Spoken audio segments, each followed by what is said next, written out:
od prvog dana ja bih morao istaći problem koji je nastao već u stanici milicije. Odmah po početku rata u Bijeljini sutradan je bila pobuna u Ugljeviku. Već je traženo oružje.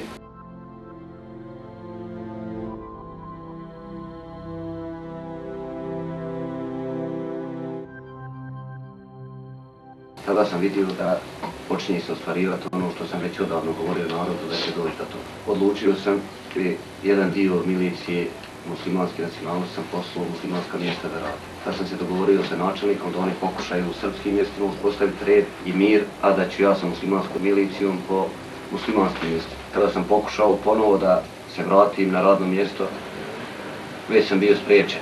3 dana sam pokušao da bi poslije u civilnom odjelu otišao bez oružja, bez ičeg i pokušao još jednom da vidim da li se može na miran način izbjeći svi problemi i da spriječimo da dođe do rata. Pa sam tad već uvidio da od tog nema ništa, da već oko SUP-a su novi ljudi, uglavnom ekstremi, koji su imali svoju politiku i već počeli sprovoditi svoje ciljeve. Kada sam se vratio iz SUP-a, onda sam počeo narod organizati. Međutim, silna panika od te armije naše koja je stvarno bila prilično dobro naoružana, panika od srpskog naroda kojeg je bilo tu u većini, panika od samih sebe, jer pojedinci su uvijek vjerovali daj da spasi sebe, a nije mu toliko bitan narod. Uočio sam tih dana da će i naš narod pristati da preda oružje, iako sam na svim sastancima tvrdio da sam ja komandir stanice milicije. Ako nekome trebaju da predaju oružje, onda ga trebaju predati meni. Ili da oni predaju meni oružje, međutim narod nije pristao na to, počelo se raditi iza leđa, da sam ja u tim danima vidio da će oni na kraju predati i mene i sve živo, samo da bi spasili pojedinci svoje glave. Naišao sam na grupu mladića u Snježnici koji su bili istomišljenici, kao i ja, i odlučili smo da pokupimo oružja. Razorušali smo jedan dio rezervne milicije i krenuli smo u planinu.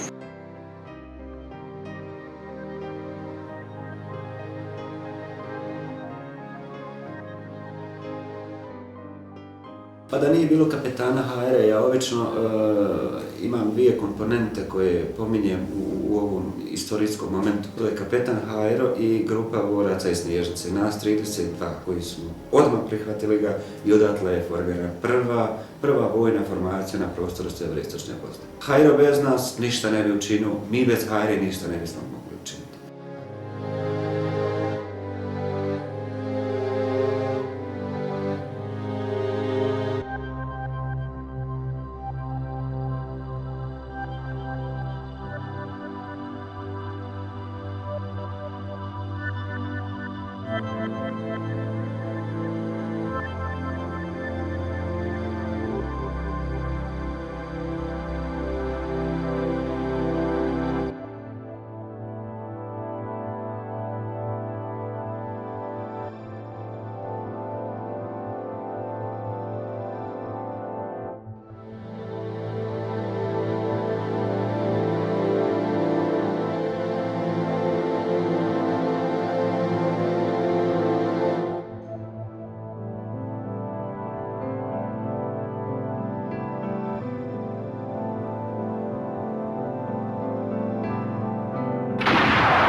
Dobrovoljci Srbije da...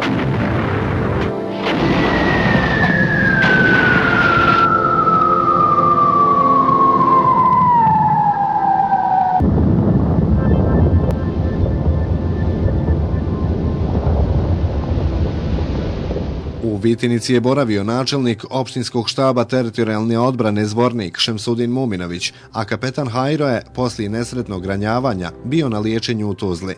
Srbi su svakodnevno granatirali slobodna sela u gornjem toku rijeke Sapne. Posebno intenzivno su djelovali po Vitinici.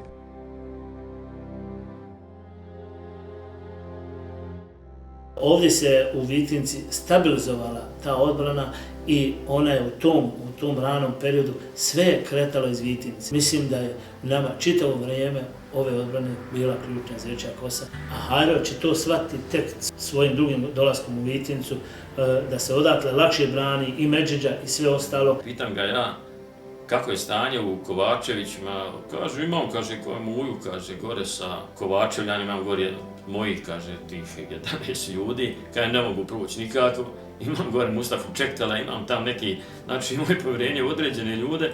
Nikad nisam gledao da igram neku određenu veličinu. Uvijek sam nekako sebe smatrao možda čak na stepenicu i nižim od svakog onog ko mi je počinjen i koji je u mojim redovima. Zato me uvijek cijenila i vojska, a i sa svojim borcima odmah sam ih prihvatio kao sebi ravne. Ni u jednom momentu nisam htio pokazati da sam ja neka veća ličnost od njih. Koliko god je ličnost u meni, toliko je u tim momcima koji su od prvih dana krenuli sa mnom, koji su istrajali do kraja, koji su upadali u okruženja sa mnom, pa po mjesec dana bili okruženi od svijeta i svega izdržali.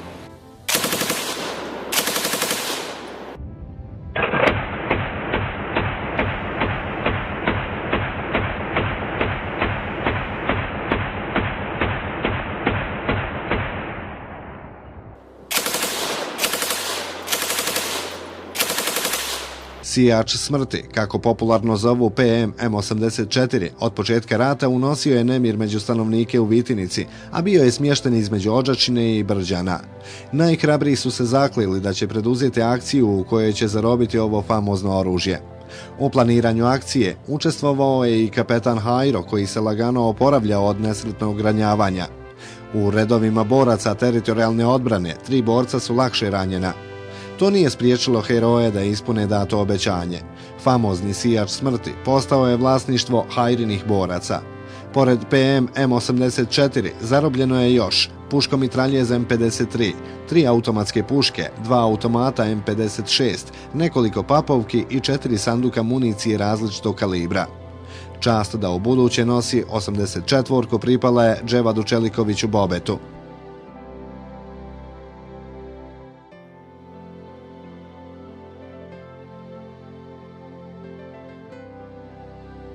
Znači, kad je u pitanju bio napad, odbrana, bilo šta, nijednog momenta nije imao dvojmljenja.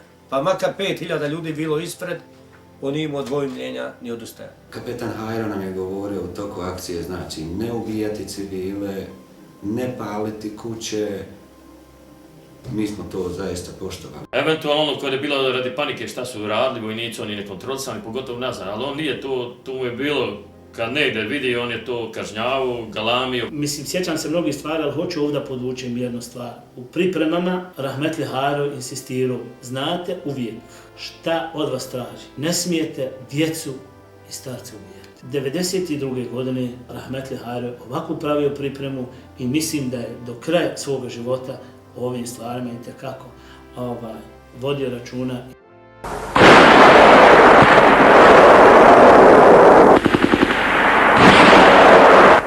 Borbe za Brezik su intenzivirane. Uprkos srpskoj premoći u naoružanju, jedinice iz Kalesije su imale inicijativu.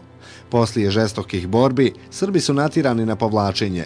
Srpskoj vojsci su naneseni gubici u živoj sili, a zarobljen je jedan ispravan tank. Istog dana, radost uspjeha pomutio je pad Križevića u srpske ruke.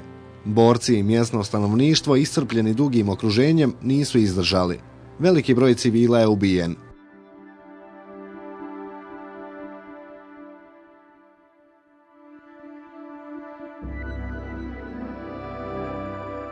Desilo se pad Križevića, definitivno spajanje sa Hajrom, mladim kapetanom. Našli smo njega u Vitinci gdje je bio posle smješten sa svojim jedinicom. Odatle on nekakav dopis napisao nama gdje smo mi preko Majevice otišli u Tuzlu i jedan dio ljudi ostalo tamo, jedan smo se vratili.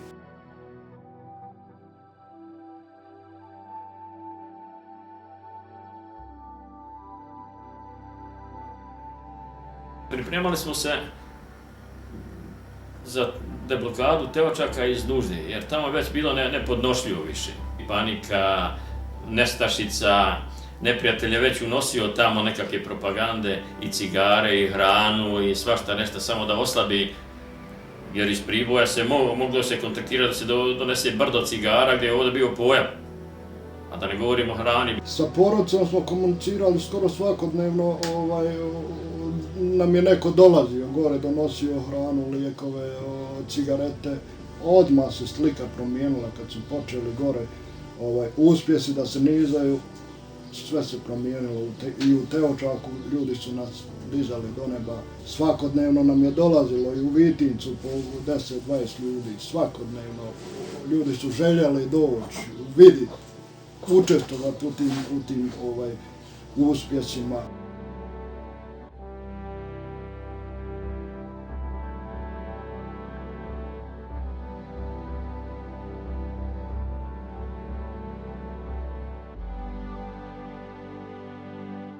Pazite, mi smo Teočak samo privremeno napustili, a mi smo svakako i emotivno i u svakom drugom vidu bili vezani za Teočak. Tog vremena kapetan Hajro održavao vezu sa Teočakom. Glavna veza je bio Mesut Čelković Patara koji je preko četničkih barikada dolazio, donosio nam informacije. Jednom prilikom nam je donio neku svotu novca koji su naši iz dijaspore poslali. Kapetan je odozgo diktirao da se potpiše lojalnost, da nisu sazreli uslovi, da se otvara žarište u Teočaku jer nismo imali dovoljno snaga. Moja uloga bila više oni koji, dok je on boravio, u prosjeku svako drugi, treći dan je išla grupa za Vitinicu odavde, iz Teočaka, dobrovoljaca, neka 10. I oni su uvijek bili ovnovi. Ovnovi su bili zbog toga koji su bili naoružani. Ako ide koja ovca, nemamo mi slati ovca, šta ćemo ovca, znači nema ništa. Kad je nas odredio 30-35 da idemo da organizujemo narod, inače u Teočaku, da se objasni ljudima da se mora boriti, da ne ubija ni svaka, ni granata, ni svaki metak, ko što je isto tačno. Da se iskupaju zemunce, da se pripremi narod.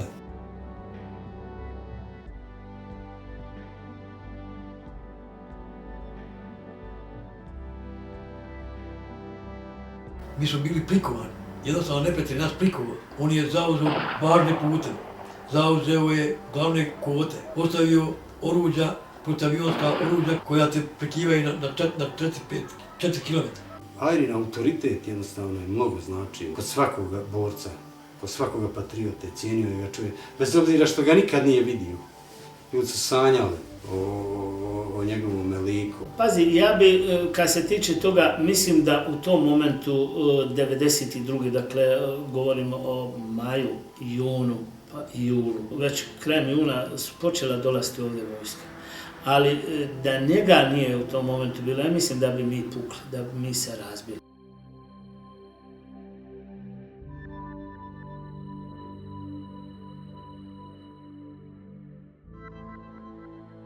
U klasičnom kontraudaru Srbi su u Nikolićima razbijeni. U paničnom bijegu ostavljali su sve za sobom. Zarobljena su 2 topa tipa ZIS i kamion sa granatama. Zabuna, nastala u redovima boraca, uslovila je zastoj u akciji. Bilo je poginulih i ranjenih. U akciji su smrtno stradali Alija Omerović, Dževad Čeliković Bobe, Zenun Avdičević, Ibro Nukić i Asim Mojkić.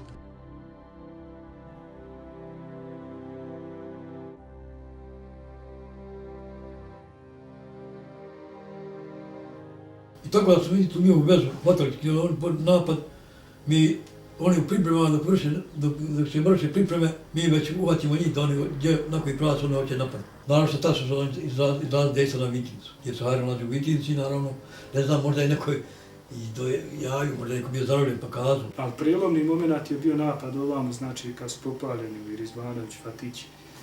I tad je odbijen napad i gore oni sa Boškovića topovi kad su zarobljeni, znači oni su bili prošli s te strane i poklopili su ovu cijelu teritoriju, tako da se baš ovdje nije moglo disati. Mislili su da im je najlakše ovladati iz Boškovića ovom linijom da uđu na Hangore Vitincu i time zatvori. Sapna ne mogu odozdo, nema Sapna više kud izaći da pomogne u tom smislu i da je htjela. Dakle, htjeli su sada tu enklavu napraviti od Vitince nekakav u obručje staviti, jer su oni uvijek iz ravne niva iz te zone mogli djelovati. Jednostavno iz nemoći šta uraditi više ti nemaš, jer je veliki problem. Najgore je bilo u Kovačeviću gdje svaki dan od strane Boškovića i Pećine, gdje su bili ti stacionirani ta 2 topa, udarali su sa leđa u naše linije. Nije se moglo više izdržati, ali Hajro će tad narediti kontranapad. Znači, od sve te siline i svih tih udara mi krećemo u kontranapad u kojima od strane Valešića su tenkovići su bili na njibama. Znali su da nemaš čim da ga gađaš, ali su išli s puškama na njima. Nije to bez razloga. Hajro je u tom momentu bio idol od borcima.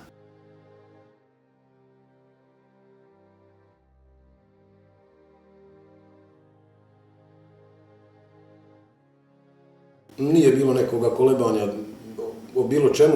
Sve odluke je donosio brzo i nije bilo suprotstavljanja kapetanu Hajri uopšte. U momentima, ako bi mu se suprotstavio ili reagovao grubo nego što se trebao da govoriš bio je spreman i fizički da se obračunao. Znači, ne da mu pomogne neko strane vojske, nego sam jednostavno imao srce da bi se fizički obračunao, pa nebitno kolika to sila ispred njega stajala. Tako sam osjećao da nema strepnje ni od sile koja nas je očekivala tad u to vrijeme bivša Jugoslovenska narodna armija sa pomognutim ovdje snagama. Na najjednostavniji način mogu karakterisati njegove osobine, bio je dobar ko sunce, a opasan ko zmija. Eto, u jednoj rečenici. Dobar ko sunce znači svakog je htio razumjeti, svakom je htio pomoć, želio je svakog saslušati, ali za one bezobrazne i drske on to rješava u sekundi. U sekundi on šamar raspali. U stvari nisu davali za pravo takvim velikanima ljudima da budu na čelu nečega. Uvijek su smatrali da su oni jači, veći, bolji organizovaniji. To nije bilo tačno.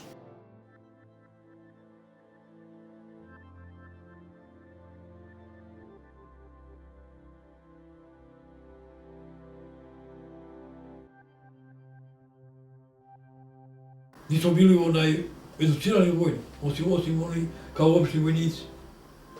Hajro je bio kod nas tamo jedini aktivni vojni starješina u to vrijeme. Što se tiče jedinstva kapetana Hajre s našim komandnim kadrom, i tu nije bilo nešto ali eto, hvala Bogu, znači ipak je dao svoje sugestije na nas da smo mi mogli opstati. Nismo mi se toliko dijelili koliko su neke to možda stvari izgledale. Kad god je Hajre trebala naša pomoć, bilo koja MTS ili šta, uvijek se mogu osloniti na ovu teritoriju.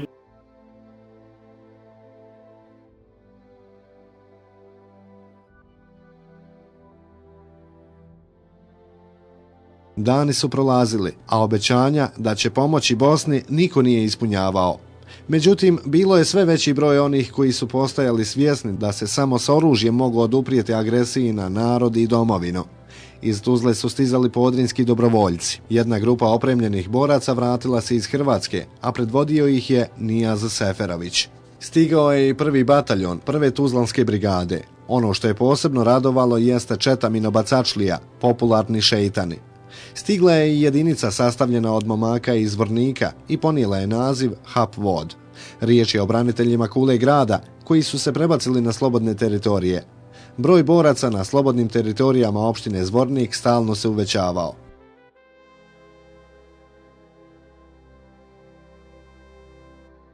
Svakim danom je dolazilo iz Teočaka, maltene, ajde ne kažem, u sedmici sigurno da je dolazilo po 15-20 ljudi i se prebacivalo, tako da će do onog momenta proći jedno vrijeme kad ćemo biti postrojeni da idemo u proboj prema Teočaku, u Ramićima, možda je bilo, da ne kažem, nekih 200 momaka. Kapetan Hajro je imao prekaljene borce. Prekaljene borce na prostoru Sapne i ono što su Marinci u američkoj vojsci, to je bila ta plejada prvoboraca. Ono slučaj kad se napadi, on ide i rasporedziva ljude, kaj ti ćeš tu.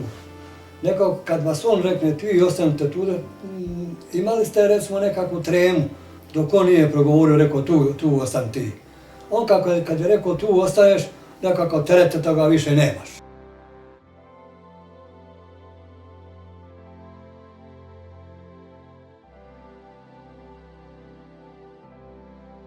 Veća koncentracija boraca omogućila je jedinici koju je vodio kapetan Hajro da se 26. juna preseli u Goduš.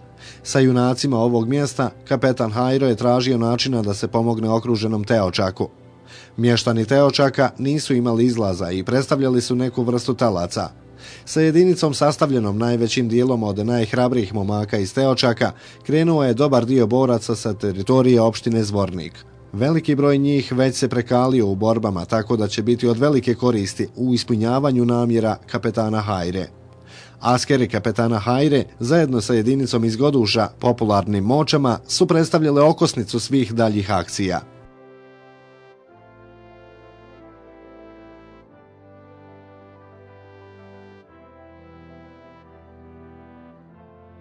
Kad smo bili postrojeni, on je nama saopštio da se priprema za proboj prema Teočaku, da sve linije obrane prepušta teritorijalnoj obrani Zvornika. Sva ona lica koja su sa Sluničke opštine mogu ostati zadržati na oružanje, znači bez ikakvih problema, a on sa svojim ljudima ide dalje. To je bilo odavde kad smo krenuli, jer mi smo prvo otišli za Goduš, iz Vitince. Posle svi ovi dejstva odavde, sve što je odrađeno, onda smo prebacili se u Goduš. I bio je čovjek koji je vuko, znači, živio je za taj dan kad će doći u Janjare, u Trnovo, dakle, sa tih prostora, znači, živio je, jer sva dejstva je usmjeravao na te prostore. A mi smo živjeli za ovaj dan kad ćemo uzvodniti, znači. Ali svi smo eto bili vojnici, podržavali. Jer Hajro je bio sam po sebi nekakav autoritet sa svojim osmijehom, sa svojim prilazom čovjeku.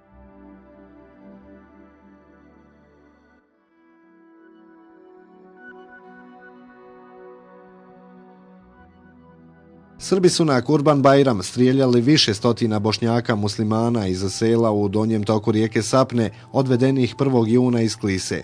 Vidjevši šta se dogodilo sa Bošnjacima, muslimanima iz sela u donjem toku rijeke Sapne, kapetan Hajro u strahu da Srbi ne ponove isti scenariju i sa Teočanima, ubrzano je radio na pripremama za deblokadu Teočaka. Bio je prvi dan hidžetske 1412. 1. juli 1992. godine i bit će upisan crnim slovima u anale ratovanja na slobodnim zvorničkim teritorijama. U području Laza od neprijateljskih nagaznih mina život su izgubili Mehdini Šerif Garibović, Hajrudin Husić, Mujo Halilović, Senad Murtić i Zekerija Hramić.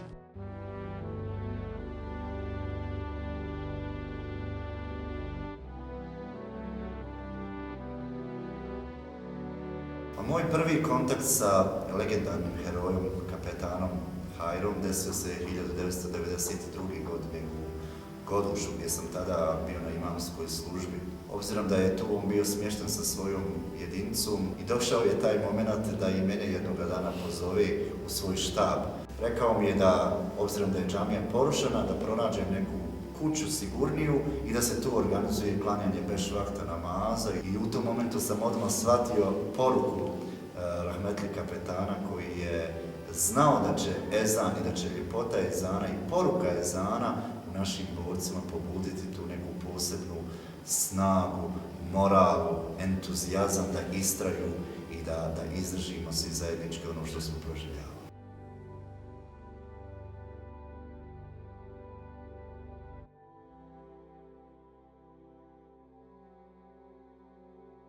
Jedan prvi pokušaj, znači, koji će se desiti sam deblokade, jeste da smo mi naišli na minsko polje, da smo imali 6 isto momaka je poginulo i tu. Desna ruka jedna maltene Hajro u tom momentu, momak mlad, 18 godina. Tad prvi put smo vidjeli da Hajro plače. Znači, to je bio težak udarac. Povukli smo se poslije što smo nastradali na minama, svi borci povukli prema Zečijoj kosi. Hajro je izašao pred nas na linjišta. Vidio sam ga plače i on je plakao ko malo dijete.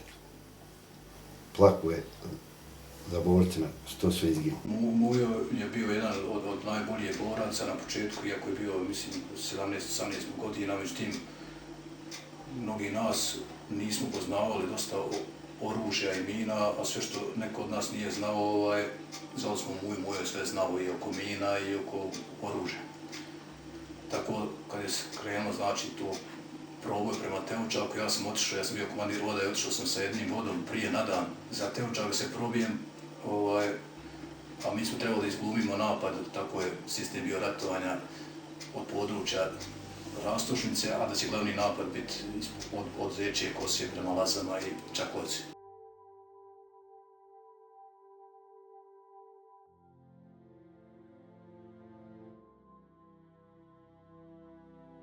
S obzirom da smo znali da je Željko Knez bio komandant drugog korpusa, da nismo imali nekakvu podršku iz Tuzle u to vrijeme. Tražio 20 lovaca da mu dođu gore na području. Nemo više, nemamo naš onaj, nego da mu dođu ti lovci. Da bi dožgor krenuo frontalno, znači Goduš, ovamo sve, Laze, Čaklavica do Lokanja, da čisti. Pošto nisu htjeli lovci da idu, a oni traže izvrstu lovce zbog poznavanja puta, nego je bila naredba šalji što više ljudi. Nek dođe što više ljude, ne da šaljem, nisam ja nikome imao poziva da dam. Kod nas nije ni jedan čovjek mobilisan, osim kasnije 93. i tako dalje, i 94. što su nakupili razne secere, odakle nemam pojma kako su. Dakle, 92. godine nije niko mobilisan. Da je onaj upućen poziv, nego 100 ljudi koji su se dobrovoljno privatili puške.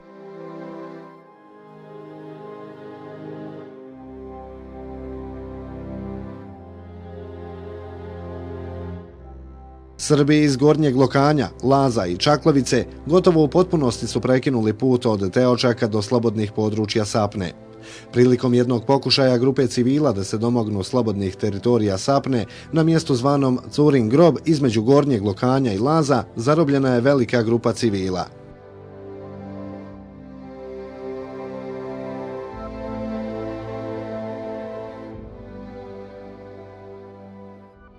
Pošlo je par momaka za Teočak i trebali su da dovedu možda jedno 15-20 boraca, ali toliko smo možda i pušaka imali i nismo. Međutim, krenulo je 120 boraca. Imao sam vezu kontakt svaku večer sa njim, i ujutru i uveče. Stupam u vezu, više nema šifre, on je u Tuzliću. Ja se vratio iz Tuzlija, ja mislim, tad je bilo njeno 20, krenu u susret, da nije još ko ušao za ruto ili da nije se na područje Kovačevića, na područje Marnića došlo, nego što je došlo na područje Voduša. Oni su krenuli po naoružanje, ali je trebalo da dođe što više ljudi koji su poznavali planinu i prostor. Tako da je to bio jedan nesporazum u koji ne znam tačno šta je bilo. Ali smo taj dan odmah, znači, krenuli, podigli se, svi smo bili postrojeni na Zečevoj kosi, a je sa 20 i nešto momaka koji je bilo ekstra prograno otišao, ubacivao se u Teočak, a mi smo kroz planinu, znači preko Visoke Glavice skupljali, tražili te ljude i uspjeli smo spasiti možda 30-40 momaka. Postrojili smo se na Zečevoj kosi, nadli program 25 boraca i krenuo sa Hajrom. Ja nisam otišao. Ostao sam još 10 dana gore, rekao mi je Hajro, meni i oni ostale borce, vi ćete ostati, da se prebaci materijalno-tehnička sredstva, naoružanje, municija i koje čega.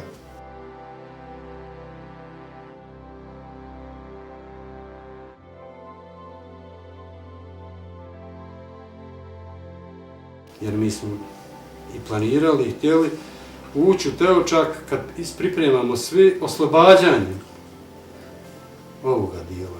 Odavde spajanje sa Teočakom, da više nemamo među zonu neprijateljsku.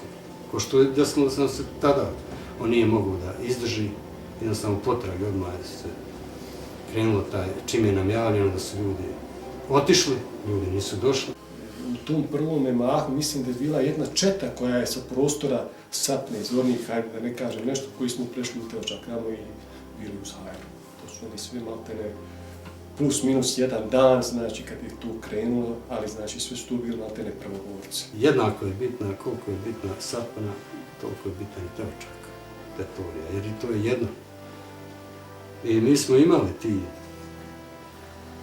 ti borci koji su bili, opredijelili se, nas je ukupno bilo sa Zvorničkih opštine 67. To kobnoga 16. 17. juli koji je više datuma se ne sjeća, je krenula odale 40 ljudi. 35 sam vratio, peteraca su htjeli da idu, oni su ukrali. Sad je to malo teško opisati kako je se desilo, šta je se desilo. Više grupa iz Teočaka je išlo, znači, putem šume preko Zečije kose za Vitincu. Međutim, jedna veća grupa koja je krenula, četnici su postali zasjedi, zarobile dosta naših ljudi. Kad je čuo da je nestalo negdje oko 72 čovjeka, mislim, je odlučio s jedinicom krenuti baš po liniji četnika koji je znao ko su njihove linije da bi našao ti naše ljude da ih spasi. Međutim, udario je dole prema Lokanju gdje su oni zarobljeni, međutim nije bilo informacija o tim zarobljenim ljudima i tu već je on stigao u Teočak sa jedinicom. Baš ovi što su nastradali, tad smo ovdje i nastavljeno grantiranje i tu je više naroda bilo, mahom žena i djece ranjenije od granata jer nisu praktički ni slušali šta im se priča.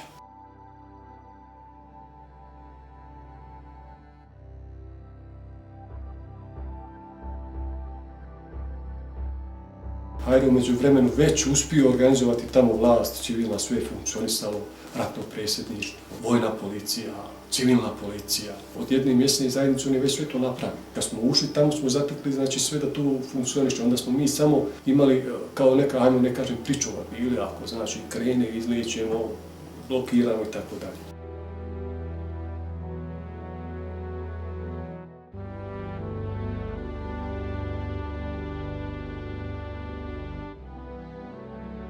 Dobar dio boraca kapetan Harudin Mešić nije vodio sa sobom ni u povratku za Teočak, jer sigurni ljudi su mu trebali dosta i na prostorima Sapne.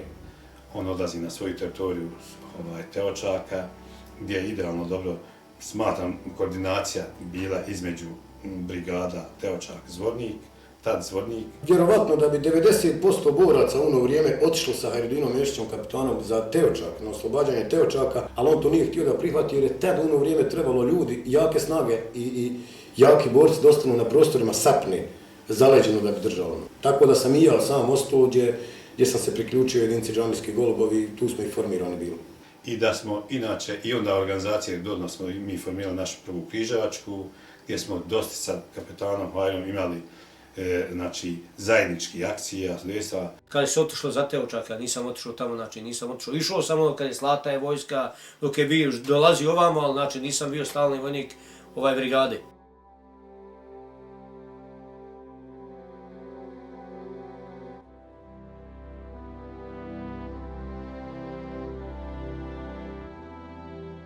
Pa upravo, ja moram to naglasiti, da je Hajro je bio čovjek internacionalac.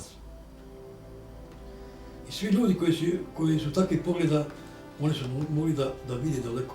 On je bio toliki optimista i slušat ćete u njegovim intervjuima koje on dao za vrijeme svog života, da je on imao ambicija da se spojimo sa Čalićem, da se vrati u rodni Ugljevik, da jednostavno imao je tu viziju. Koridor sa Tuzlom, Majevića, da to sve bude očišćeno, da to bude jedan prostor i ako treba i dalje da se ide. Međutim, komanda drugog korpusa je razmišljala drugačije.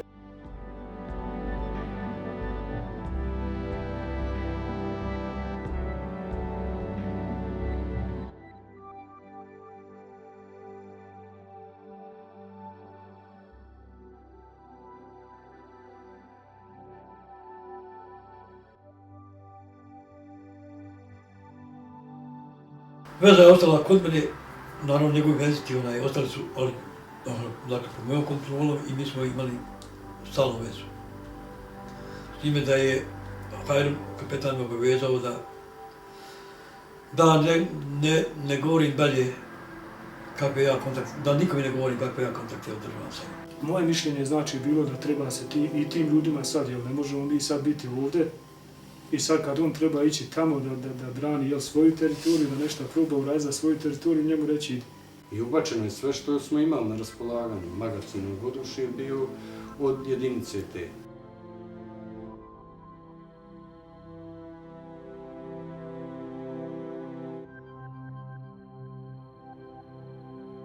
Isto sam ja bio komandant odreda, teritorijalne odbrane, organizovali kuhinju, medicinsko osoblje je bilo isto urađeno, sve bilo pripremljeno kad je kapetan odgovor stigao. Kad je došao na područje, krenula akcija.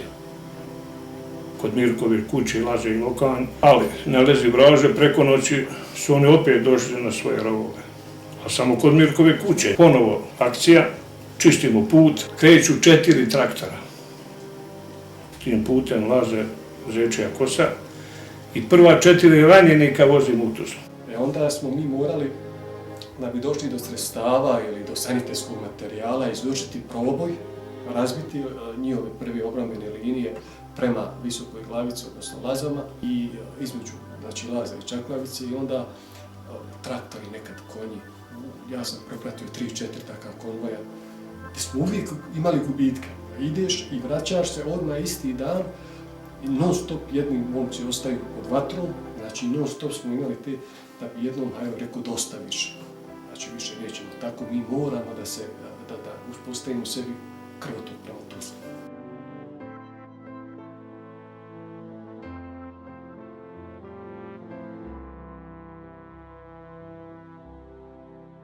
Često puta se pokušavalo, načinjalo, teško išlo.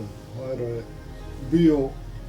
bio na pragu uspjeha jer je pregovarao sa Lazanom. Tako da se moralo blokada izvršiti Vitince gore Zečja Kosa. To nam je jedino bilo. Gore Laze bili su pristali pojedinci da se ne bore da bi se predali. Teočak je i dalje bio u blokadi, mada smo mi ušli u Teočak, a Laze smo prvo očistili, kroz Laze se moglo već prolaziti. A ova mjesta Čaklavica, Čaira, Rastošnica i ova sva sela su ostala.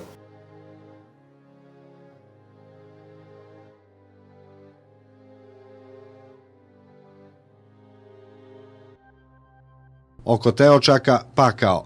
Srbi iz Priboja, Tobuta, Ugljevika i drugih mjesta su nemilosrdno tukli po ovom mjestu.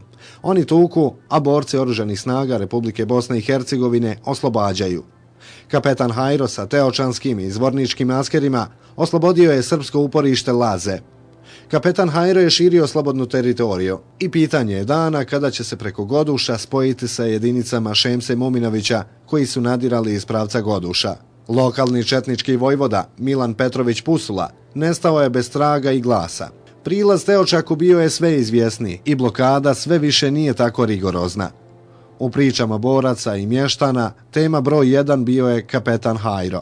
Informacije koje su zahvaljujući Hasanu Hadžiću otišle u svijet od neprocjenjivog su značaja za ovo područje prepušteno samo sebi, zariveno duboko u utrobu teritorije pod srpskom kontrolom.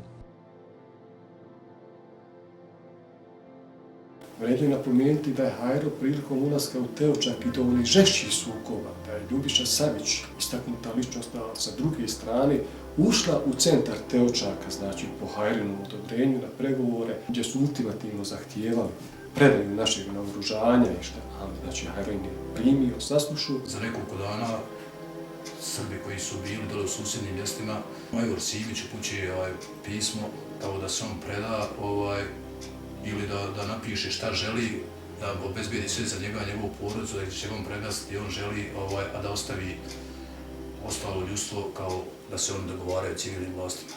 Ugljevik, 9.8.1992. godine. Hajro, zdravo. Obzirom da vidiš da nema ništa od suverene Bosne kao ni od velike Srbije, smatram, Rode, da je najbolje da ti i ja nađemo zajednički jezik oko rješenja ovog problema, u što sam u potpunosti ubeđen. Rode, molim te, napiši mi ko ti je sve prodavao oružje od ovih mojih i za koje pare. Napiši mi ako želiš da ti obezbedim povlačenje gdje god hoćeš i pod kojim uslovima u materijalnom smislu. Za uzvrat, javno ću se obavezati, a i pismeno, da nijednom muslimanu neće paliti ni dlaka sa glave. Rode, mislim da je ovo najbolje rješenje. Predaj sve civilnim vlastima da oni budu ti koji će mene predati oružje, a samim tim ja ću sa ove strane da uradim svoj deo posla. To je jedini način da bude i vuk sit i ovce na broju, a spasit ćemo i moj i tvoj narod od žrtava. Znam da ćeš pomisliti u prvom momentu svašta, ali vjeruj da nema ničeg tu pokvarenog. Jedini mi je cilj da spasimo nevine da stradaju, što vjerujem da i ti tako misliš. Zajebi, Rode, sve pa da nastavimo da živimo kao i pre.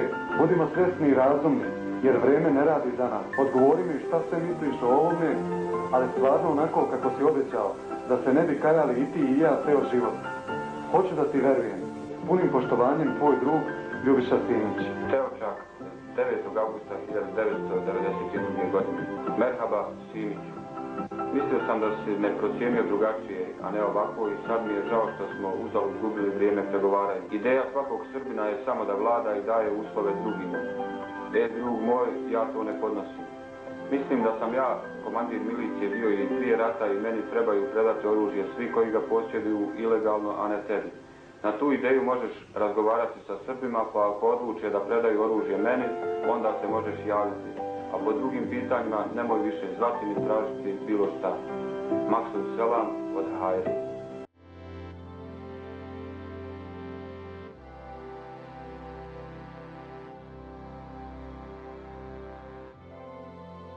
Krenula je opšta mobilizacija, tako da smo već formirali jednu respektabilnu jedinicu.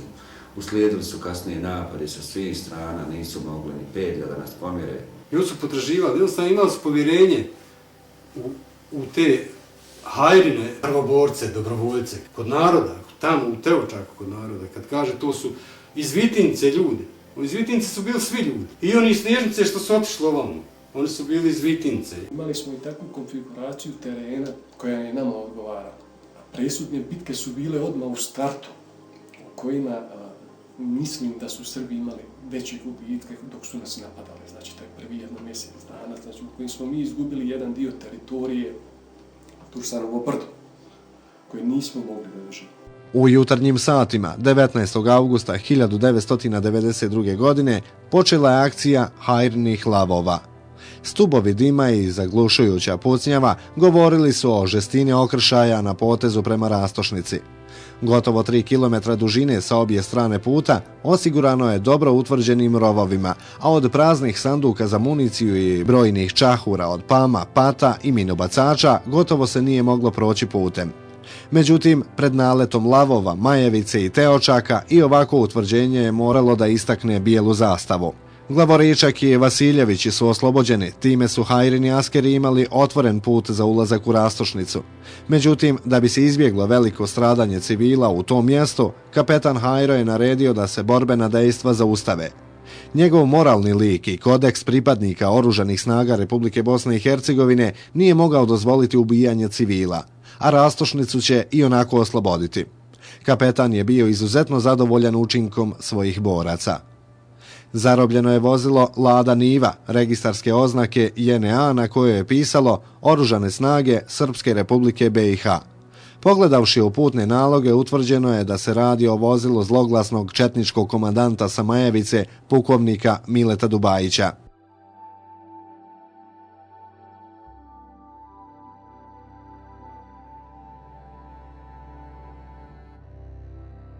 Ostalo mi upečatljivo kad je u pitanju Hajro Rahmetli. Kad je vršen proboj, znači spajanje teritorije Teočaka i Sapni. I u jednom momentu, znači to je još bio dan, možda je to kova do 4 sata, moglo se naratovati i osloboditi teritorije Domraka. I on je u jednom momentu uzeo stancu i prekinuo dejstvo. Zašto se obustavljaju dejstva, kaže neću ja da dođem u situaciju da moj vojnik puca u civila, da puca u ženu, u dijete. Jer mi pokušavamo stvarno da nevinih žrtava ni sa njihove strane ne bude previše. Jer meni je žao i tog njihovog naroda, pogotovo te žene i djecu. Kad vidim, zato sam i Rastošnici naredio, mada je među njihovim redovima tako kada su se izvlačili, bilo nešto i vojnika. Sam naredio radije, pustite nek se povuče jedan dio i vojnika i ostalo, ali da jadna djeca i žene ne ginu. Onda sad kad čovjek malo se udubi u tu vojnu strategiju, i malo je tu i drugog efekta. Jer zamislite da su, kako bi se osjećao ja ili vi, da vam je dijete i žena iza, otac, mati, jel borio bi se dok imaš od municije ili dok se živ, dok te ne ubije. Broj 2, što se tiče vojske, niko nije smio udariti civila, mogo je da udari da on ne vidi. Znači, svaki vojnik koji je pokušao da udari, bio išamaran i ostranjen. Civili su bili zaštićeni, vjerski objekti bili zaštićeni, znači strogo. Nijedan vojnik, znači, nije smio da se ponaša mimo onoga što je. I bio jedan red. Nije nikad ni dao nikome u akciji, recimo da pali kuće, da nešto pravi štetu. Samo možete da zapalite jednu slamu ili neko sjeno, samo da se vidi orijentir dok ste došli. A da se ovako šteta nanosi paljenje neki tenčki, ko što su vozila ili to ili kuća, nema potrebe. Nije dao to ni rad. A najviše je bio sažaljiv i ogorčen u kućama gdje se dešavale porodice, su bile rasute fotografije.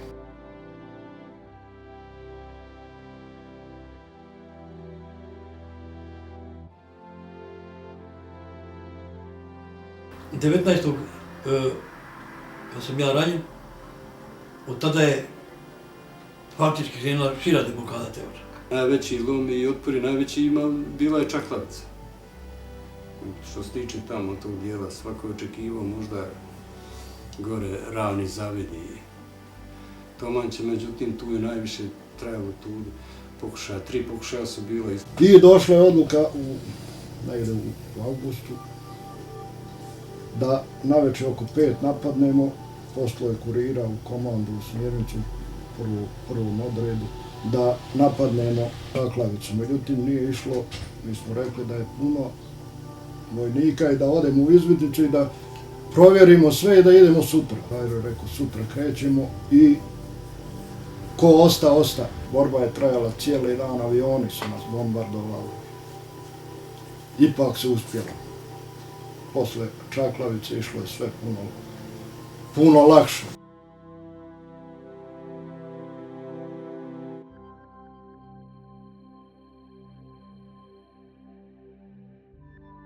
25. avgusta 1992. godine na slobodnim zvorničkim teritorijama boravio je kapetan Hajro. Posjetio je 3. odred u Godušu. Uz zahvalnost na dobroj saradnji, kapetan je ostavio i poruku: sljedeći put kad budem dolazio u Sapnu i Vitinicu, doći ću pravim putem, preko Rastošnice i Goduša. U njegove riječi niko nije sumnjao, nego se samo postavljalo pitanje koliko je daleko taj dan.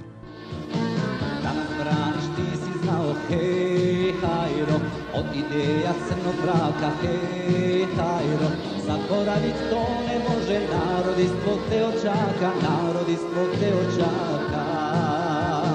Zaboravit to ne može, narod iz tvog te očaka, narod iz tvog te očaka.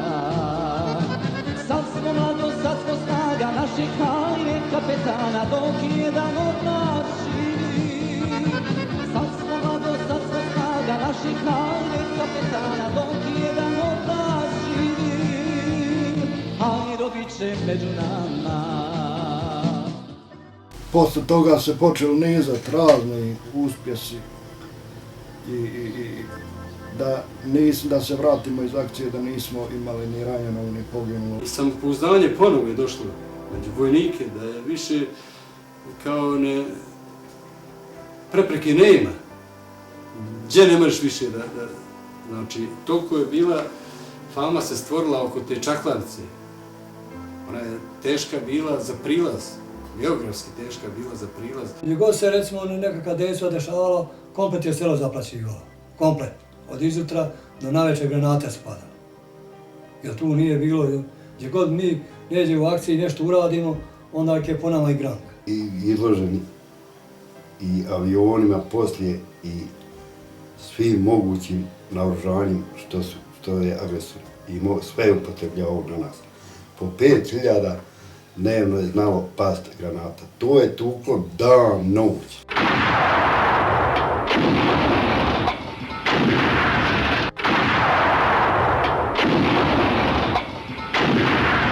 Dešavalo se da gdje Hajro ide sa svojom jedinicom, pa i oni koji su se plašili, nije imao straha. A zašto? Ima razlog. Naš Lara Htjela Hajro je prvenstveno išao uza svoje borce. Znao je prvenstveno snimiti teren, osmisliti kako šta i bio je na prvoj liniji s borcima. Kad on traži određeni broj samo naoružanja, lako bilo kako da se pomogne, gdje knez mu krenuo pažnju da on planira gore na koridor, onaj koji je famozni, koji nije nikada ostvaren. Nije se nikad izao i mislim da je sebe smatrao nekim velikim čovjekom. Uvijek je govorio da se preživi, da se ostane živo, da bi bio obični čovjek, da se ne bi gurao u neke velike političare.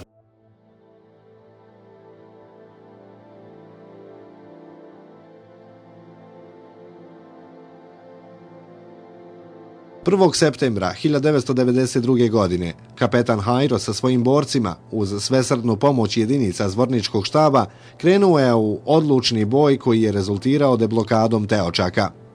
Poslije žestokih borbi, borci Zvornika i Teočaka su uspjeli osloboditi Rožanj, Zavid, Skakovicu i Tomiće. Pravi podvig boraca donio je i bogat ratni plijen.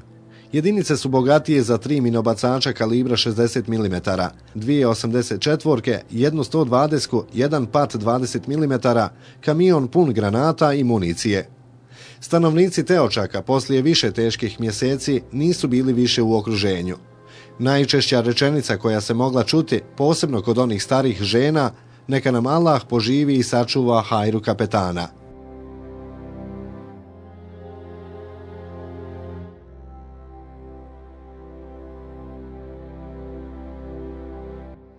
Moj brat je uvijek imao neku viziju šta će se desiti na ovoj naprijed, šta se dešava. Pošto smo slobodili, znači te laze, čakladicu, čaire, rastošnicu, obušine. On je došao na ideju da se formira jedna lahka brigada na području Teočaka i Sapne koja bi išla u napade, a da ostale u ljudstvo ono malo koje je nesposobnije da drži liniju. 1992. bio spreman sa vojskom bilo kako da uđe ubijeljen u srce, znači gdje je najteže bilo. Lakše je bilo ući u Banja Luku nego ubijeljen. Bila mu je cilj, znači čitava Bosna. Gdje god se nešto moglo uraditi, radilo se i ima rezultata, znači bilo je rezultata jer spajanje teritorije Teočaka i Sapne je značilo opstanak Teočaka, odnosno opstanak Sapne. Jer zamislite sad da to nije bilo koliko bi se linija skratila, šta bi se sve dešavalo, znači vjerovatno i ova teritorija bi jako teško opstala.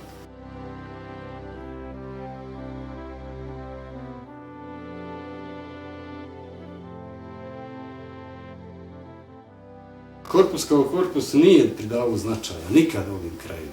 On nije pridavao značaja ni prema Kamenici, ni prema Srebrenici. A on je to već znao sve, Hajro znao unaprijed. I išao je, on je imao tu razvijenu strategiju da se uvežu kao divizije, jednostavno, da oni saradnje imaju i da se povežu. Pošteno govoreći onako, on je bio priznat u narodu, ali među oficirima i ovim je jako loše stavio. Kapetan Hajro se nije slagao sa komandom drugog korpusa vezano u njihovim pogledima na ono sve što se dešavalo na ovim prostorima. Kapetan Hajro je bio pragmatičar i čovjek koji je na licu mjesta boravio sa svojim borcima i u akcijama i bio uz nas.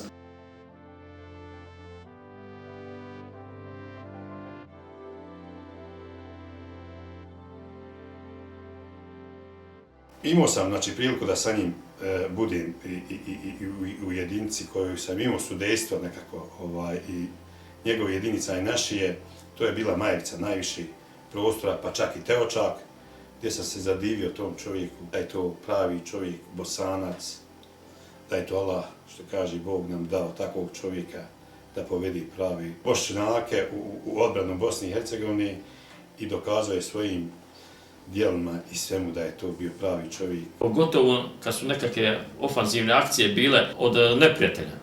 Znači nije se libio ići on u pozadi, on je bio među prvim, on jednostavno i prebacivanje gdje se pucalo, dokazivao kako treba prići neprijatelj, kako ga treba iznenaditi, poraniti, znači nije prezo ni od čega. Tad se mi nismo ni pročuli bili kao borci, jer mi smo formirani bili tad džamijski golbovi. Prilikom oslobađanja iznao nam je kompletno naoružanje koje je zaplijenjeno bilo taj dan i svu tehniku koja je bila zaplijenjena, bio su 2 kamiona. Rekao nam je birajte od sveg ratnog plijena šta želite da uzmete. Mi smo uzeli kamion koji smo koristili cijeli rat, nas je služio. Tako da taj mi je detalj ostao najviše zapamćen što se tiče toga.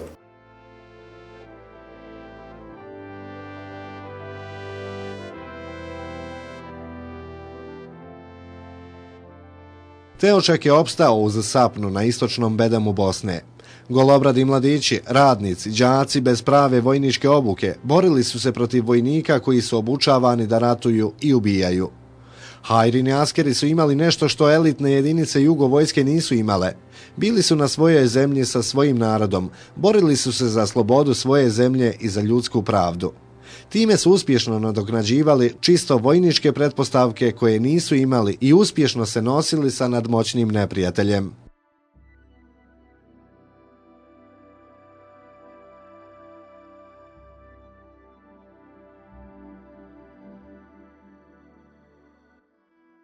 Tu je bio faktor iznenađenja, tako da je taj neprijatelj se povukao brzo, nije bilo nekakvog otpora velikog, nije bilo ni žrtava, ajde kažem, toliko ni na našoj, ne vjerujem na njihovoj strani, jer nije to bilo, s obzirom na velika to prostor koji smo mi deblokirali, posle smo mi se utvrdili, tako da nije se moglo više, Teočak je bio siguran, čitav rat.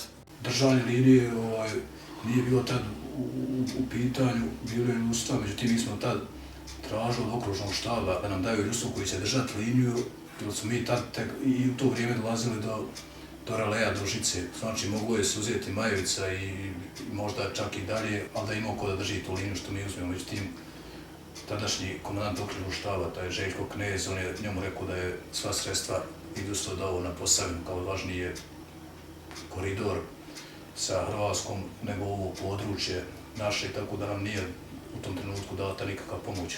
Kad je srpska vojska shvatila da ne mere da uzme taj prostor, srpska vojska je krenula sa ukopavanjem. I tog momenta je krenula drugi sistem rata, znači skroz drugi sistem rata. U to vrijeme nije bilo zemunica na 20-30 metara, znači moglo se šetati po tim mjestima.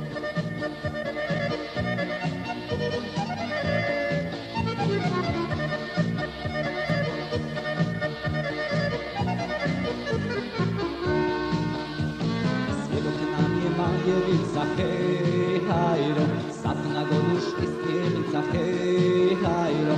Svjedok nam je Bosna cijela, tvoje snage, tvoga djela, svjedok nam je Bosna cijela. Svjedok nam je Bosna cijela, tvoje snage, tvoga djela, svjedok nam je Bosna cijela. Sad smo mlado, sad smo snaga naših hajde kapetana, dok jedan od nas živi. Sad smo mlado, sad smo snaga naših hajde kapetana, dok jedan od nas živi. Hajro bit će među nama.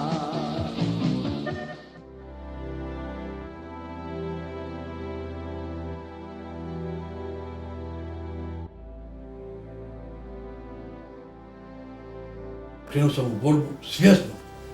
Znao sam ja da mi nemam avione. Znao sam ja da oni imaju rakete, da imaju artileriju, da imaju polumeazne jedinice, da imaju pješadije, da imaju šta hoće. Da mi nemamo, ama mi nemamo ništa. Pa meni pogađa ovako kod neki ljudi koji su bili na manjim pozicijama i izađe sad na TV i kaže kako se organizovala Tuzla, kako se organizovala oni krajevi. Niko ne pominje, znači, ove granične opštine gdje smo mi se borili i oduzimali oružje, narušavali se, niko nam nije dao ni jedne puške džaba. Da ti iskreno kažem, ja nisam krenuo u rat da bi imao neke privilegije u miru. Ja sam mislio da će biti politika naša, kao neka bošnjačka koja je u to vrijeme, da će biti poštenija bar prema tim ljudima koji brane Bosnu. Da neće dozvoliti tom borcu da on sjedi negdje na putu i čeka i moli nekoga za jednu marku. Svi su borci ovdje ogorčeni. Sad smatram ponovo da se rodi bar dvojica, ko što je bio kapetan Harudin i Mešić, potpuno bi opeta imali bi neke vojskovođe. U današnje vrijeme ne vidim tako nekoga da mogu da vodi Bosnu u bilo čemu.